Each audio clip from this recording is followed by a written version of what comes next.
नमस्कार, आपण पाहत आहात आलमगीर न्यूज लाईव्ह 24 बातम्या अहमदनगर जिल्ह्यातील। अहिल्यानगर केंद्रीय मंत्री मुरलीधर मोहोळ यांच्या हस्ते 13 जानेवारी रोजी मैदानाचे भूमिपूजन होणार। आमदार संग्राम जगताप वाडिया पार्क येथे आमदार संग्राम जगताप यांच्या अध्यक्षतेखाली महाराष्ट्र राज्य व पहिल्यांदा जिल्हा कुस्तीगीर संघाच्या वतीने आयोजित महाराष्ट्र केसरी कुस्ती स्पर्धा वाडिया पार्क येथे दिनांक 29 जानेवारी ते 2 फेब्रुवारी रोजी संपन्न होणार असून आमदार संग्राम जगताप यांच्या अध्यक्षतेखाली नियोजनाची बैठक संपन्न झाली। यावेळी पैलवान अनिल गुंजाळ, जिल्हा क्रीडा अधिकारी आमसिंध सोनलकर, क्रीडा अधिकारी ज्ञानेश्वर खुरांगे, काका शेळके, युवराज करंजुले, अभिजित खोसे, सुरेश बनसोडे, संभाजी पवार, दिलीप पवार, वैभव ढाकणे, संतोष ढाकणे, मर्डू गाडळकर, अतुल कावळे, मोहन गुंजाळ, निलेश हिंगे, दादा पांडोळे, सचिन जगताप, भरत पवार, सागर गुंजाळ, चेतन शेलार, संजय शेळके, सोनू घेबुड, मंगेश खताळ इत्यादी लोक उपस्थित होते। आमदार संग्राम जगताप म्हणाले की वाडिया पार्क मैदानामध्ये पहिल्यांदा 67वी राज्य अजिंक्यपद व महाराष्ट्र केसरी स्पर्धा 29 जानेवारी ते 2 फेब्रुवारी रोजी होणार आहे। तरी 13 जानेवारी रोजी केंद्रीय मंत्री मुरलीधर मोहोळ यांच्या हस्ते मैदानाच्या कामाचे भूमिपूजन सकाळी 10 वाजता होणार आहे। कुस्ती स्पर्धेच्या उद्घाटनाचे निमंत्रण मुख्यमंत्री देवेंद्र फडणवीस, उपमुख्यमंत्री अजित पवार, उपमुख्यमंत्री एकनाथ शिंदे यांची भेट घेऊन देण्यात आले आहे। देश व राज्यभरातून कुस्ती पाहण्यासाठी मोठ्या संख्येने कुस्तीप्रेमी येणार आहेत। तरी सुमारे 50,000 जणांची बैठक व्यवस्था करण्यात येणार आहे।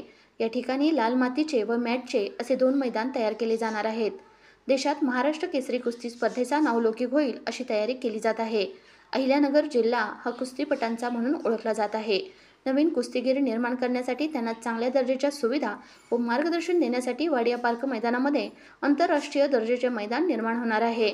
महिलाही आता क्रीडा क्षेत्रामध्ये नावलौकिक मिळवत असून श्रीगोंदा तालुक्यातील भाग्यश्री फंड या कन्येने नॅशनल कुस्ती स्पर्धेमध्ये बाजी मारली असून आपल्या जिल्ह्याला नावलौकिक मिळवून दिला आहे असे ते म्हणाले।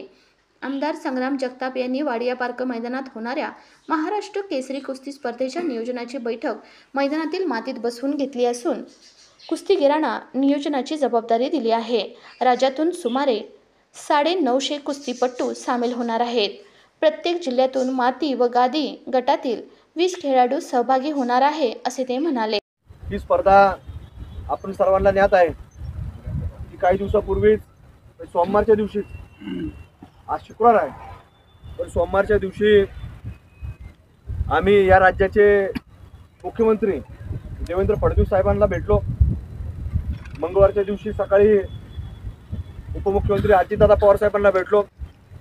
त्याच्यानंतर दुसरे उपमुख्यमंत्री एकनाथ शिंदे साहेबांना भेटलो आणि या महाराष्ट्र केसरी स्पर्धेला 29 ते 5 तारखेमध्ये आपण तिघा मंडळांनी, तिघा मान्यवरांनी उपस्थिती दर्शवी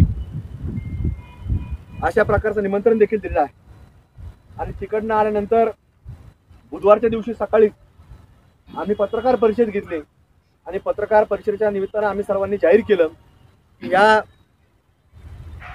अहिल्यानगर जिल्ह्यामध्ये 29 तारीख ते 2 फेब्रुवारीपर्यंत हा महाराष्ट्र केसरी अजिंक्यपद स्पर्धेचा हा सामना हा आपल्या अहिल्यानगर जिल्ह्यामध्ये पार पडणार आहे। आणि त्यांच्या माध्यमातून, पत्रकार परिषदेच्या माध्यमातून ही माहिती संबंध महाराष्ट्रामध्ये, विशेषतः कुस्ती क्षेत्रामध्ये ही माहिती पोहोचवण्याचं काम ते आपल्या सर्व पत्रकार मंडळींच्या माध्यमातून, TV चॅनलच्या माध्यमातून हे यशस्वी झालं। आणि त्याच दिवशी दुपारनंतर प्रत्येक आपल्या अहिल्यानगर जिल्ह्यामधल्या अनेक लोकांना, संघटनेमधल्या लोकांना असन, मला असन, अनेक वेगवेगळ्या जिल्ह्यातनं फोन आले की काय काय नियोजन आहे। आणि निश्चितच ही कुस्ती क्षेत्र म्हणलं तर अनेक आता इथं बसणारे कुस्ती क्षेत्रामधलं ज्ञान असणारी लोक आहेत। या 13 तारखेला होत असणाऱ्या स्पर्धेकरता विशेष करून जे भूमिपूजनाला आपल्याला प्रमुख पाहुणे म्हणून या ठिकाणी लाभलेले आहेत ते मुरलीधर अण्णा मोहोळ हे देखील पुणे जिल्ह्यातले आहेत। खासदार म्हणून या 2024च्या निवडणुकीत विजय झाले आणि निवडून आल्याबरोबर त्यांना या देशामध्ये सहकार आणि उड्डाण खातं, म्हणजे एव्हिएशन मिनिस्ट्री म्हणतो, जे विमानतळ त्याच्या अंतर्गत येतात, अशा 2 खात्याची प्रमुख जबाबदारी की त्यांना मिळाली। आणि आवर्जून सांगितलं पाहिजे की त्यांचं आणि कुस्तीचं नातं हे मुरलीधर मोहोळ साहेब देखील अनिल तात्या गुंजाळच्या तालमीमध्ये, शाहूपुरी तालमीमध्ये कोल्हापूरला होते, ते देखील मुरलीधर अण्णामुळे देखील जवळपास 7-8 वर्ष त्या तालमीमध्ये मल्ल म्हणून त्या ठिकाणी ते सराव करत होते. म्हणजे असा एक स्वतः या देशामध्ये मंत्री म्हणून आपल्याला व्यक्ती देखील लाल मातीमधून गेलेला आपल्याला पाहायला मिळतो.